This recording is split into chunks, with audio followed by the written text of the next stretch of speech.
ভালোবাসা কেন এত অসহায়। রাহুলদার সাথে আমার কাজ করার কথা 2018-19 থেকে। ওকে তুলতে এত সময় কেন লাগলো? সব দায় চাপিয়ে দিচ্ছে রাহুলের ওপরে। রাহুল বলেছে ড্রোন শট নিতে, শুনলাম মিডিয়াতে দেখলাম।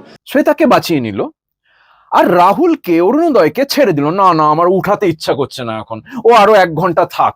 না না না না না, ওর ফুসফুসে আর একটু বালি ঢুকুক, আর একটু জল ঢুকুক। বেরিয়ে আসলো রাহুল মৃত্যুর আসল চাঞ্চল্যকর তথ্য। জলে পড়ে মারা যায়নি রাহুল, তার আগেই নাকি মারা গিয়েছিল, আর তাকে নাকি নিজ ইচ্ছাকৃতভাবে মারা হয়েছে। তাছাড়াও ইতিমধ্যে সামাজিক যোগাযোগ মাধ্যমে ভাইরাল রাহুল নাকি নেশা করত, এমনই তথ্য একের পর এক প্রকাশিত হচ্ছে। তাছাড়াও অনেকেই বলতেছে রাহুলকে শুটিং করতে নিয়ে যায় মাস্টারমাইন্ড প্ল্যান করেই। তবে ইতিমধ্যে সেই প্রোডাকশন হাউস ম্যাজিক মোমেন্টকে ব্যান করে দিয়েছে সমস্ত আর্টিস্ট। ওড়িশা থানায় গিয়ে রাহুলের স্ত্রী প্রিয়াঙ্কা কার নামে এফআইআর দাবি করলো, সমস্ত কিছু আজকের এই ভিডিওতে উন্মোচন করা হবে। তাছাড়াও রাহুল মৃত্যুর মেন মাস্টারমাইন্ডকে সবকিছু তুলে ধরা হবে ভিডিওতে, তাই ভিডিওতে লাইক দিয়ে শেষ পর্যন্ত দেখতে থাকুন। রাহুলের এই অনাকাঙ্ক্ষিত মৃত্যু নিয়ে গোটা টলিউড ইন্ডাস্ট্রি রাজপথে নেমেছে, যেটা সবাই দেখেছেন। সবার ইচ্ছা ছিল একটাই, রাহুল কি কারণে মারা গেল, কিন্তু সবার কথা একটাই, রাহুল শুটিং করতে গিয়ে জলে ডুবে মারা যায়। কিন্তু এইটা টোটালি ভুল বন্ধুরা। রাহুলের মৃত্যুর সঠিক তথ্য এখনো জানা যায়নি, আর এইটা এখনো কেউ প্রকাশও করেনি। আর যার ফলে রাহুলের স্ত্রী প্রিয়াঙ্কা শেষ পর্যন্ত ওড়িশা থানায় এফআইআর দাবি করে। এই এফআইআর এ লীলা গাঙ্গুলি সহ সেই প্রোডাকশনের ম্যাজিক মোমেন্টের 5 জনের নামে এফআইআর করা হয়। তাছাড়াও ইতিমধ্যে আর্টিস্ট ফ্রম সবাই একত্রিত হয়ে সেই ম্যাজিক মোমেন্ট প্রোডাকশনকে একদম বয়কট করে দিল। ওই মানুষগুলোর সাথে কাজ করবো না যারা আমাদের পরিবারের একটা ঘরের ছেলেকে নিয়ে গেছে, তাদের জান। কিন্তু ওই দিন ও ড্রোন শট চেয়েছিল না, চাইনি, সেটা আমাদের পক্ষে এখানে দাঁড়িয়ে। যতদিন না রাহুলের মৃত্যুর তারা সঠিক প্রমাণটা দিতে পারবে, ততদিন তাদের প্রোডাকশনে কোনো আর্টিস্ট কাজ করতে পারবে না। বদ্ধ হয়ে গেল লীলা গাঙ্গুলি পরিচালনার সেই ভোলে বাবা পার করেগা ওয়েব সিরিজ। তবে বন্ধুরা, ইতিমধ্যে রাহুলকে নিয়ে এক ব্যক্তি বলে রাহুল নাকি নেশা করত।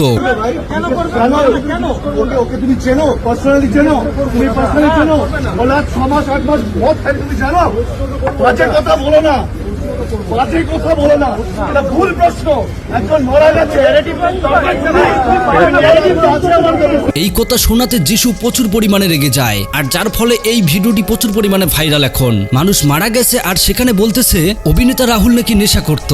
এটা তো রাগ হওয়ারই কথা। তবে বন্ধুরা, সবচেয়ে অবাক করার মতো বিষয়টা হলো, সেই দিন তালসাড়িতে নাকি রাহুলের কোনো শুটিংই ছিল না, মানে সমুদ্রের সাইডে বা জলে তার কোনো শুটিংই ছিল না। কিন্তু তারপরেও নাকি সেই প্রোডাকশন সেইখানে তাকে দিয়ে শুটিং করায়। আর যখন দিঘার তালসাড়িতে শুটিং করে তখন সমুদ্র একদম নিস্তব্ধ ছিল, যেটা আপনারা এই ভিডিওগুলো দেখেই বুঝতে পারেন। কিন্তু অন্যদিকে এই অভিনেতা অমরিশ ভট্টাচার্য জানায় তাদের ভোলে বাবা ওয়েব সিরিজে কখনো সমুদ্রের শুটিং ছিল না, এমন কোনো স্ক্রিপ্টে নেই। কিন্তু তারপরেও আমরা এই ড্রোন ফুটেজে দেখতে পাই যেখানে সমুদ্রের ধারে রাহুলকে শুটিং করতে। এমনকি শেষ পর্যায়ে যখন রাহুল মারা যায় তখনই সবাই বলতে থাকে দিঘার তালসাড়িতে শুটিং করতে গিয়ে জলে ডুবে মারা যায়, তাও নাকি অভিনেত্রী শ্বেতাকে বাঁচাতে গিয়ে নিজেই না ফেরার দেশে পাড়ি দেন। তবে এইটা সত্যতা কেউ দিতে পারেনি বন্ধুরা।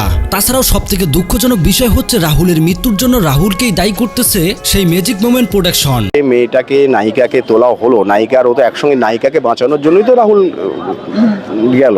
ওর তো শাড়িটা, তাহলে ওর তো শাড়িটারিও জড়িয়ে গিয়েছিল, তাহলে আর রাহুলের তো কিছুই ছিল না, প্যান্ট একটা জামা পরা ছিল। তাহলে ওর যদি শাড়িটারিগুলো জড়িয়ে যায়, ওকে তোলা হলো, তাহলে ওকে তুলতে এত সময় কেন লাগলো? সব দায় চাপিয়ে দিচ্ছে রাহুলের ওপরে। রাহুল বলেছে ড্রোন শট নিতে, শুনলাম মিডিয়া। বাংলাতে একটা প্রবাদ আছে যে টেনশনের কোনো কারণ নেই, সমস্যা হয়েছে সমাধানও হয়ে যাবে। যেমনটা জানেন মাথা টানলে কান চলে আসে, ঠিক তেমনি এই ঘটনার মাথা টানলে মেন মাস্টারমাইন্ড চক্রান্তকারী বেরিয়ে আসবে। যারা এই প্রয়াত অভিনেতার সাথে সেই দিঘার তালসাড়িতে শুটিং করেছে তারাই রাহুলের মৃত্যুর কথা শুনে অবাক যে এইটা কিভাবে সম্ভব। তারাও মনে করতেছে এইটা টোটালি রহস্যজনক ঘটনা। রাহুলের উপর কিসের ক্ষোভ ছিল এত মানুষের? যদি জলের নিচে গিয়ে অভিনেত্রী শ্বেতা বাঁচতে পারে তাহলে রাহুল কেন বাঁচলো না? সবার মনে তো প্রশ্ন ঘুরতেছেই। শ্বেতাকে বাঁচিয়ে নিল আর রাহুলকে অরুণোদয়কে ছেড়ে দিল। না না, আমার উঠাতে ইচ্ছা করছে না এখন, ও আরো 1 ঘন্টা থাক। না না না না না, ওর ফুসফুসে আর একটু বালি ঢুকুক, আর একটু জল ঢুকুক, তারপর আমি শ্বেতাকে নিয়ে চলে যাই, তারপর 1 ঘন্টা পরে এসে তুলবো। এই কোনো গল্প এটা?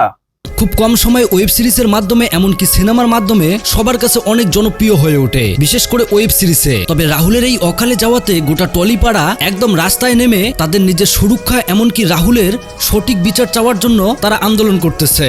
এমনকি ইতিমধ্যে তাদেরকে নাকি ইন্স্যুরেন্স করে দেওয়া হবে, যখনই তারা কোনো শুটিং এ থাকবে সমস্ত দায়ভার থাকবে সেই প্রোডাকশন হাউসের। যেটা রাহুলের সাথে হয়েছে সেইটা যেন কোনো অভিনেতা এমনকি অভিনেত্রীর ওপর এরপর আর না হয়। কোনো মা বাবা যেন তার ছেলে মেয়েকে আর এইভাবে অকালে না হারায়। হয়তো আজ অভিনেতা রাহুল নেই, তবে পড়ে আছে তার হাজারো স্মৃতি, যা তার ভক্তবিন্দুরা প্রতিটি সময় তাকে অনুসরণ করে, যে এখনো বেঁচে আছে এই অভিনেতা আমাদের মাঝে। কিন্তু সবার চাওয়া একটাই, রাহুলকে যদি নির্মমভাবে দুনিয়া থেকে বিদায় করে দেওয়া হয় তাহলে এটা সঠিক বিচার চাই। সবার কথা একটাই, কেন সেই প্রোডাকশন হাউস সেই ড্রোন ক্যামেরার আসল ফুটেজগুলো দিচ্ছে না? কি রয়েছে সেই ড্রোন ফুটেজে? তাহলে কি রাহুলকে না ফেরার দেশে ইচ্ছাকৃতভাবে পাঠানো হয়েছে? যতক্ষণ না এই ভিডিওগুলো ফাঁস করা হবে ততক্ষণ সবার মনে সন্দেহ থাকবেই। তো প্রিয় দর্শক, এই বিষয় নিয়ে আপনাদের মতামত কি অবশ্যই কমেন্ট করে জানাবেন। আর হ্যাঁ, রাহুল ঘটনার কি আসল চাঞ্চল্যকর রহস্য সামনে আসবে? সবার বিচার কি পাবো আমরা? জাস্টিস কি পাবো? এই বিষয় নিয়ে আপনাদের মতামত কমেন্ট বক্সে জানাবেন। আল্লাহ হাফেজ।